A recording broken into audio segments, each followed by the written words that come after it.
আমার পিছনে দেখতে পাচ্ছেন ওই যে সংসদ ভবনের যে ভবনটা দেখা যাচ্ছে, এখানে ক্ষমতার পালাবদল হয়, চেঞ্জ হয়।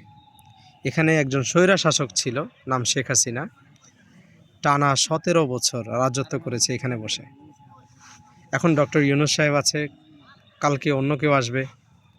পৃথিবীর এই ক্ষমতাটা না ক্ষণস্থায়ী, এখানে চিরস্থায়ী কিছুই না। আপনি চাইলেও বাঁচতে পারবেন না, আপনাকে টুডে অর টুমরো এটা ছেড়ে যেতে হবে।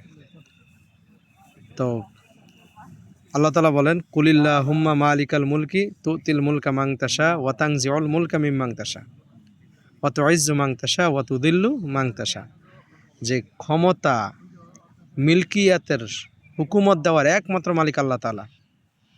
সমস্ত হুকুমতের মালিক একমাত্র আল্লাহ তাআলা। তিনি যাকে ইচ্ছা হুকুমত দেন, যাকে ইচ্ছা ওইখান থেকে শেখ হাসিনার মতো পালাইতে বাধ্য করেন। যাকে ইচ্ছা ইজ্জত দেন, যাকে ইচ্ছা অসম্মানিত করেন, ধ্বংস করে দেন।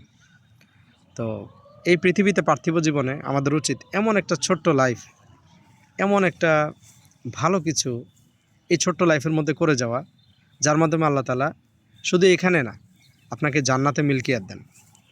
আর সেটাই আমাদের প্রত্যাশা হওয়া উচিত। কারণ এই যে পিছনে যে পার্লামেন্ট, এটা ক্ষণিকের। এটা এখানে আপনি আজকে ঢুকবেন, আপনার টাইম শেষ, আপনাকে কালকে ধাক্কা দিয়ে বের করে দেওয়া হবে। কিন্তু ওই যে উপরে যেটা ইটারনাল, সেটা থেকে আপনাকে কেউ নামাতে পারবে না। সেটা আল্লাহর তরফ থেকে গিফট। আমাদের উচিত সেটার জন্য ভালো কাজ করা, সেটার জন্য চেষ্টা করা। আল্লাহ সবাইকে বোঝার তৌফিক দেন।